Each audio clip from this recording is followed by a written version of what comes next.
So, Gundam is having a collaboration with Call of Duty, and it has come to my attention that there's some misinformation being spread in the Call of Duty community. And then there's been some rumors about Zaku apparently being some type of character in this Gundam collab. I'm guessing these will be in separate bundles. But there's also rumors of M506 also becoming a playable skin because of a teaser image that we're going to go over in a second. To be that the operator will be RX-78, which is the main Gundam in the series. The operator skin will look something like this. On top of that, there is apparently a movie, which is the whole reason why they're doing this collaboration. A new Gundam movie dropped recently, and apparently the main antagonist in there, his name is Strike Freedom, so there's a likely chance that we can also see a Strike Freedom Gundam operator skin.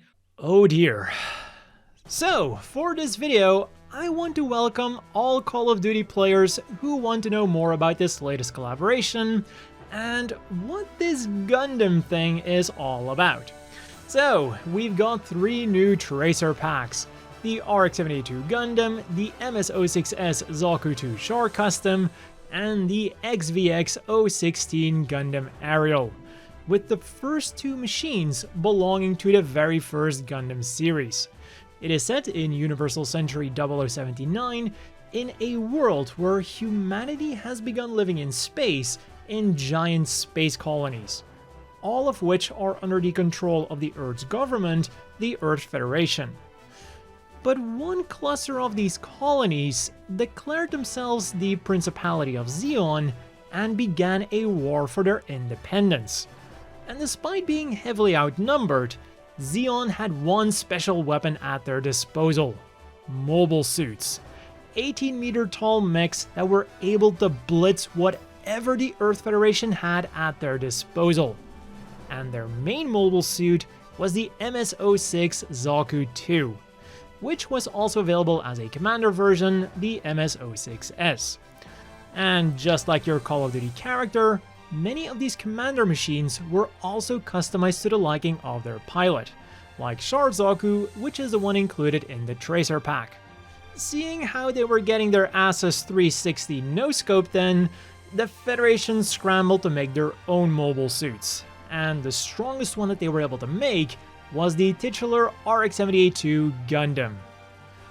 What made the series so influential then is how human the characters are and how morally grey both sides are portrayed. So if you can stand older animation, I would highly recommend jumping feet first into Gundam with the original series. You can watch it as a 43-episode anime series or as a 3-movie compilation, which has better animation and also fixes some of the story elements. Personally, I recommend the movie trilogy.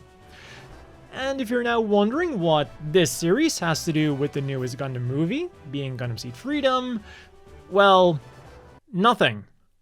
Gundam has many different timelines that have absolutely nothing to do with each other.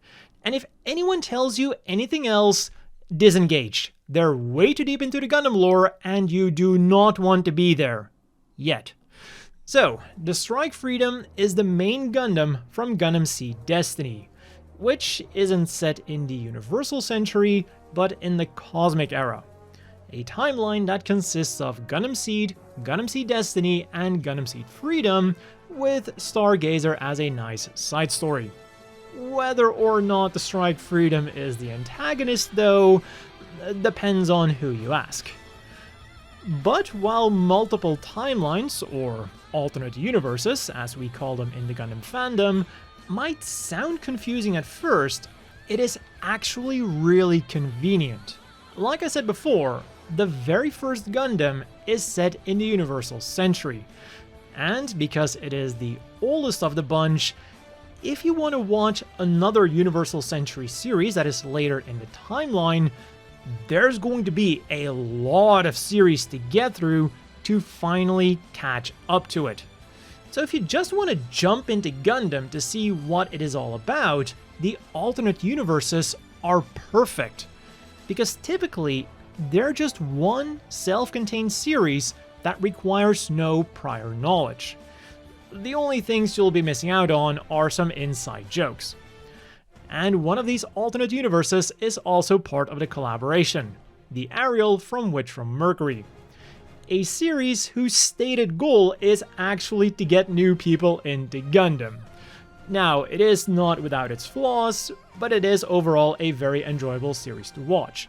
The animation quality is amazing, the music is fantastic, most of the characters are very likable, but it is more of a high school setting at first, so it might not be everyone's cup of tea. And considering that this is a collaboration with Call of Duty, I'm actually going to go against what I just said and recommend that you start with something from the Universal Century. I already recommended the very first series, if you're okay with older animation, but I do also have two other recommendations for people who want some more up-to-date anime. First, we have the 08th MS Team. This series takes place during the first Gundam, but on a different front and with different main characters. It is mainly set in the jungles of Southeast Asia and is also one of the more realistic Gundam series out there. All of the mobile suits maneuver more like tanks, and it is therefore also often called the Vietnam War of Gundam.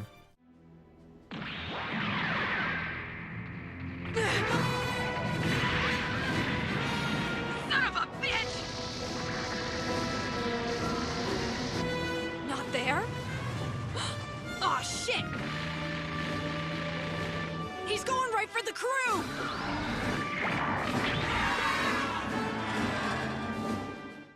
And then secondly, we have Gundam 0083.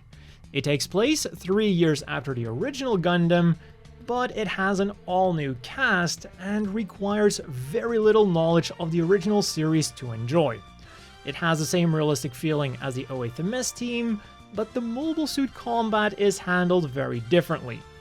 Whereas the suits from the 08th MS Team felt more like tanks, the suits from 0083 felt more like aircraft, which is why it's often called the Top Gun of Gundam.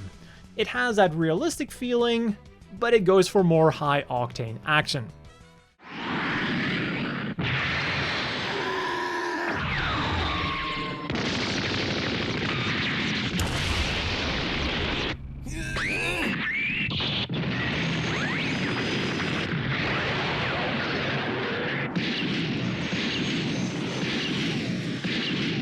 What the hell is he? A grasshopper? Or if you don't want all that realism and you just want to see the main character shooting the ever-living shit out of his enemies, then maybe you should go for Gundam Seed, followed by Gundam Seed Destiny, where you'll then encounter the Strike Freedom.